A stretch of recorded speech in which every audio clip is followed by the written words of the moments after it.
Schopp and The Bulldog. Football Friday continues. Did I get you to the winning goal? You did. All right. Goalie should have had that. I mean, it's an elite all-time shooter, Stamkos. But, yeah, it was an unscreened, wrist shot from the circle. I mean, dude, come on.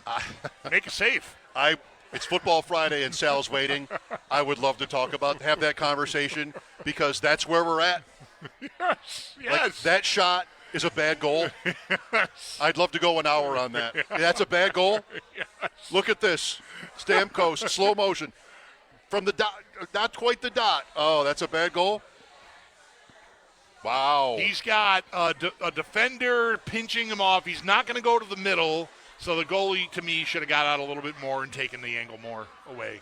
He's already down, so he can't. Well, that's right. That's the Stamkos credit. Right, but he should have been, if he's out farther, that puck hits him in the shoulder. Or Stamkos tries to miss him and it sails off the glass. Let's give Sal Capaccio a chance to weigh in here. Just if it happens that he's seen this goal. If it's not, then we'll just move forward. Sal, how are you? I'm great. I have not seen whatever goal you are referencing. Okay, wait till you do. It's okay. We can move on. Stamkos in overtime today in Sweden. Nashville over Pittsburgh. Of course, they won. They're in yellow. All right, Football Friday. Let's start with where you're at on New England and the AFC East here, Sal. 9-2. The Bills are probably lucky to have New England again on their schedule because the lead is now what? 2.5 or whatever that would be. 9-2, 6-3. It's 2 more games. But at least they're going to get a look at the Patriots here still. And I'm sure you've sort of run this through your mind. The chances at this point of Buffalo getting past New England, I mean, what do you think of those chances? It's not give up time, of course. Is it still something you can, realistically see happening? Realistically, sure. I mean, there's still plenty of football to play, but I still think the chances are much less likely considering the Patriots' schedule going forward. They do have to go to the Bengals, and the Bengals can score points, but they also give up a lot of points, right? I think the Giants will be game. That's a Sunday night game. The Giants can, you never know. That they play a style and game where every once in a while they can kind of bite you, but then they have a bye week before they play the Bills, and then it's the Ravens. But, they get the Jets and the Dolphins. The Bills have a tougher schedule down the road, and they have to have this hill to climb. I think what really hurts the Bills more than anything here is it's not just having to beat New England. It's also having to be a game ahead of them because I can't see New England dropping another division game. Even if the Bills split with New England, the next tiebreaker is division record. And the Bills have already dropped 2 division games because they lost to the Miami Dolphins. They have to be free and clear of them, of a whole game. So from that standpoint, I think it's going to be difficult. Now, that said, guys, 1 week from today, 24 hours from now, when I come on with you on a Buffalo Football Friday at 5:08 p.m. next Friday, the Bills could be 8-3 with the Patriots at 9-2, and we're having a really interesting discussion about this. But that also could go the other way. The Bills could be 6-5. They could, of course, be 7-4. The next 6 days are going to tell us a whole heck of a lot about the trajectory of the season.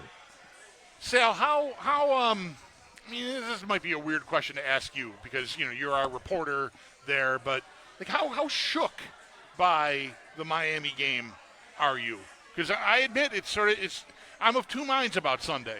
One of them is Tampa, the way they've been going lately and just in general, they're not coming into Buffalo in November and beating these Bills. Come on. But then the other part of me, and it's significant enough for me to talk about, is I don't really know what the Bills will have on Sunday, especially on offense. So I'm pretty shook by what happened in Miami. How about you? Pretty shook as well.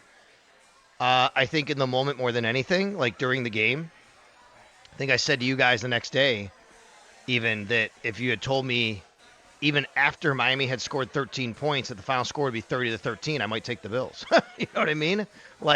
Yeah, it's 13-0. And by the way, the final score is going to be 30-13. I'm not telling you who's going to win. I might say, that means the Bills are scoring 30 points. In the moment, the fact that the Bills just could not do anything, they could not come back in that game, and everything just kept snowballing on them, and there was nothing that they were able to do offensively. That's what really got me. In the moment, Sunday night, Monday, wow, how did that happen? But when I take a step back and look at the big picture, this is football. It's sports, and it's a division game, and those things can happen once in a while. not excuses whatsoever. The Bills definitely just did not play their best game, but once they, got behind a little bit and the defense gave up a couple first downs and they're on the field for a while and the offense can't get first downs and it's hot down there, it just became a really painstaking type of grind for them. And, when you take a step back and you think, what's the difference between losing 30-13 or, 16-13 or 30-27, it kind of didn't matter on the score. I think it just was the fact that, okay, it's a division game and things got away from them pretty quickly.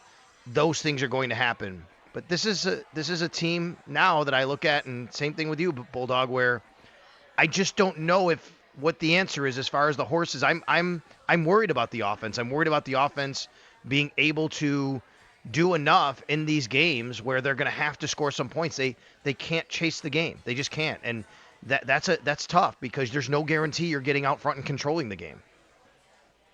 Sal Capaccio with us on the Western Hotline. Did the 508 feel like a shot from Sal because we didn't get to him earlier? The Stamkos conversation. I don't know. Maybe next. It could be earlier next week. We'll shoot for earlier. Yeah.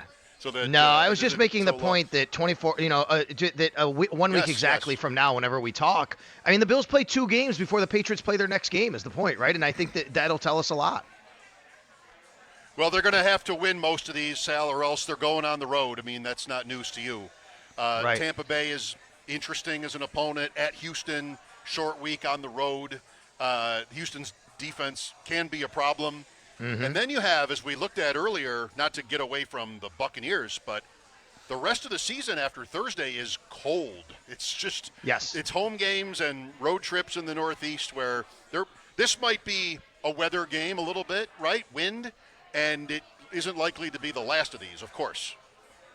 That's right. I had Pat Hammer on today on the Extra Point Show to talk about, this weekend's weather. And I asked him, I said, what are you looking at, as far as Thanksgiving and maybe beyond? And, of course, no guarantees. He said, actually, Thanksgiving looks like could be a pretty warm time, like warmer than normal. And I'm like, okay, I'm thinking that's Pittsburgh. You go to Pittsburgh, maybe you have some warmer weather. But he said he believes that December is going to be pretty challenging. Like there's some indications this year it's looking colder and snowier than normal and quicker than normal that it gets here. So you're right. And then I think about, okay, is that a good thing or a bad thing for these Bills? Because they can run the ball really well. And, what's the old saying? You got to be able to run the ball when the weather turns like that. And that is, let's be honest, guys, it's part of the reason they've built the team the way they have. It really is. To be able to withstand that type of the weather, in those conditions and environment. But we saw the Bengals come in here in a snowy, wet, cold game, in the playoffs and go down the field on the Bills. So I agree. And for me, like being on the sidelines and all that, like, yeah, it's not the most pleasant thinking that at the end of the year, you're getting all these cold weather games. But I do wonder, like, how that impacts the Bills and how they want to play the game. What is your reaction to the injury news today? Because Shakir is obviously the lead. I think he's got no designation, so that seems good to go. Because there's no designation, would it be right to assume or maybe educatedly guess that means he'll return punts too, or do you think that still might be in question? I would say it'd still be in question, but let's go back to the weather discussion. The fact that it's going to be windy, he has no designation, you're probably still looking at him, being the guy back there, right? I think I'm trying to put myself in how Sean McDermott normally thinks, and they want somebody who can trust to make good decisions, and it doesn't mean he has to return the punt, but to make good decisions, to catch the punt, to field it, things like that, probably still looking at, okay, then he can probably do that. Yep. I'm encouraged with instructions by to just catch it, right, and not really worry about making plays with it. Correct. Because, and not that he can't, we all know that, and I know that, to be clear for everybody, it's just because you don't want to take a shot on the ribs, right? I mean, that's exposure. A guy running down real hard at you and, catch the ball, get a fair catch, and who knows, maybe he is good enough. I don't know how his ribs feel. Maybe he's, it was just something bothering him. Maybe he's fine to go, and, he has a 82-yard punt return for a touchdown for all we know, right? I mean, that could wind up happening. The only thing that does kind of, now Dalton Kincaid's out, we knew that. That's challenging. He's been their most consistent pass catcher this year, and Federi Mathis is out at defensive tackle. They do have 4 guys questionable, and if you're looking at the injury report, you'll only see 3. The other was TJ Sanders. They had to add him because he is on the injured reserve list. They had to list him, so they listed him as questionable. I think by 4 o'clock tomorrow, TJ Sanders gets signed to the active roster and he plays. Certainly not a guarantee. They do have 4 healthy defensive tackles anyway. They don't have to do that. But it feels like that's going to be the case. The one that's concerning is, well, 2 things. It's twofold. Taron Johnson was full on Thursday, limited on Friday, and questionable. And Sean McDermott, after he met with me, he met with the local media, and he said there was a yellow flag that came up yesterday. But I'll say, if you want to look at it optimistically, well, that means it's not like he got hurt in practice today, and he still did practice, right? So maybe something came up where they just wanted to back off him. But, guys, you also have Cam Lewis, who's questionable. Those are your 2 nickel corners. Right. Yeah, do I want to ask what happens if they both can't go? I would say Jamarcus Ingram would be the most likely candidate, but let's remember they have Jordan Hancock, too, who they could squeeze in there, who's done it and had some reps, even though it's not his normal position right now. If we're guessing right about Shakir and returning punts, that maybe means no Mecole Hardman in this game. This is me talking now. You can, of course, offer your opinions on this.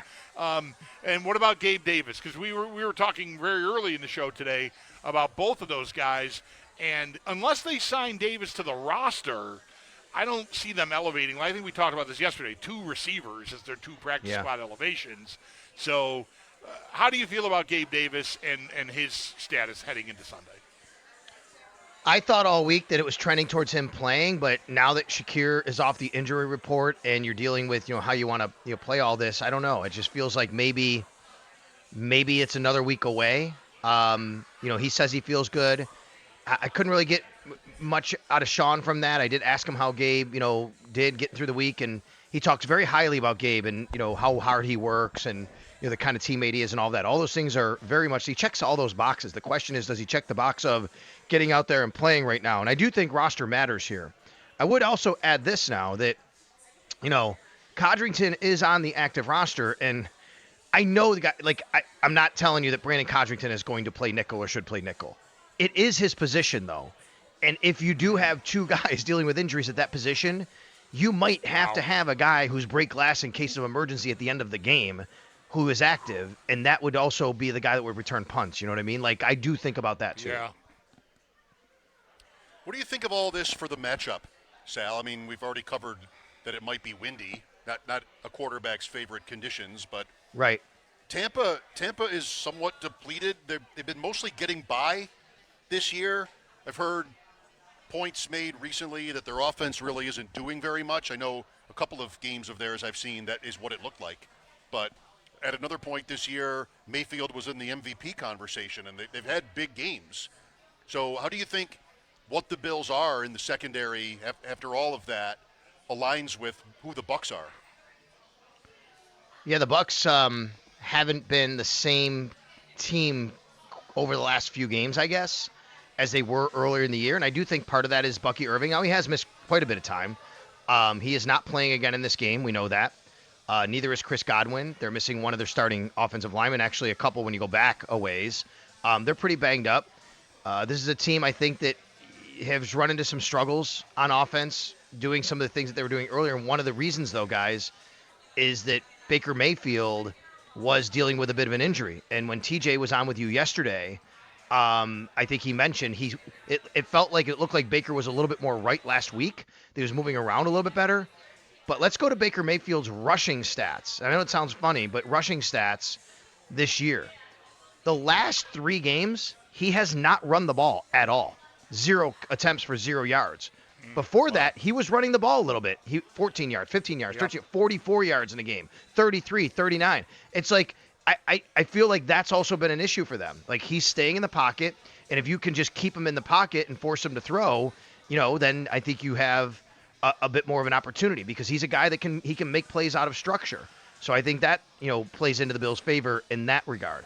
Rashad White, who's come in and done a nice job for Bucky Irving, again, same thing. His numbers are down. He has not run for 4 yards a carry or more since week 2, by the way.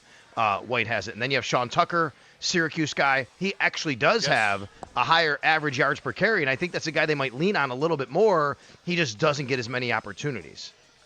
I don't know if they will, but they should. I think it Yeah. should be a Sean Tucker game. Yeah. First one ever, Sal. Well, no, not the first one ever.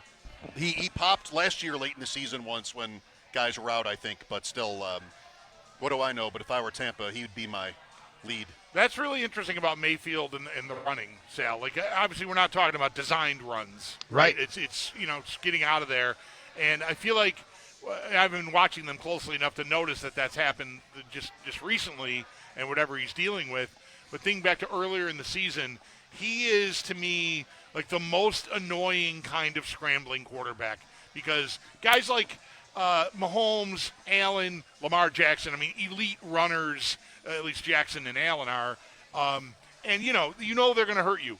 Mayfield doesn't even really look good doing it, but he just does it, right? He's just Yeah. like, whatever I got, he's just this scrappy, kind of annoying, like, I got away, and like it's 12 yards, and that is like backbreaking. Like if a guy is just that athletic and is going to beat you like that, like hat tip. When Mayfield does it, it almost just feels like, come on. Yeah, I hear you. Last year, I'm looking at it now, 378 yards rushing and 3 touchdowns. Those are good numbers. I mean, he got loose a little bit. Yeah, he's a guy that he is not afraid. He's got a lot of moxie. He'll put his body on the line. But that said, why has he put his body on the line in the last few weeks? Because he's been dealing with some sort of injury. I can't remember exactly what it was, but there was something going on there recently. And yeah, so that has been something that they have not had as a part of their arsenal. And I mean, not getting Bucky Irving back, is good for the Bills because he is a guy that can leak out of the backfield. Yeah. He catches passes. He runs the ball really well. And then on the defensive side, they gave up some big plays last week to the New England Patriots. This is a very good run defense. It has been for most of this year. But the Patriots got loose on not only a couple of runs, but a couple of passes down the field. Their numbers when it comes to their pass defense have not been nearly as good this year. They are 24th in the NFL in pass defense overall and 22nd in yards per play given up. Week 2, Tampa Bay at Houston. Bucs down 5 late, 4th and 10 from their 32-yard line. This is the play you're talking about, Right. where Mayfield is dead, and it's not at all the only time you see this kind of play from him. And how mad would you be defensively to give that 15-yard run up to the quarterback? They had him contained, it seemed, and the Bucs go on to score there, 9 seconds left, and win 20-19. Their season started with a bunch of close games. They were living very Yep. dangerously and getting away with it, and then they finally got caught, and yeah. Even last week, last week, Sal, they're down, I think, again, 5 at the 2-minute warning with the ball, 4th down. And there was a pass to White. He gets tackled short for a loss even. Henderson breaks one. The Bucs score a touchdown after that anyway, but don't get the onside kick, and they lose the game by 5. So if that's worth anything, take the points because this team plays, mostly close games. What is your, not, we don't usually do predictions, the three of us, when we're talking like this, but do you have a sense of what you think's going to happen? I just think the Bills will come out of this game with a much more urgent attitude. Come into this game, I should say, with a much more urgent attitude because last week, I think, resonated with Sean McDermott. It resonated with the organization, people in the locker room, and you can't have that happen again. And they're not shying away from what people said, which is those things about the Dolphins playing harder or wanting it more, right? And you're not blaming people and saying, well, you didn't play hard enough. You can't let that happen. How does a team who's 2-7, who just fired their GM, how do you let them get off the mat like that? You can't. And I think there's got to be more of a sense of urgency, and I think they will have a sense of urgency because I've seen it before from this team.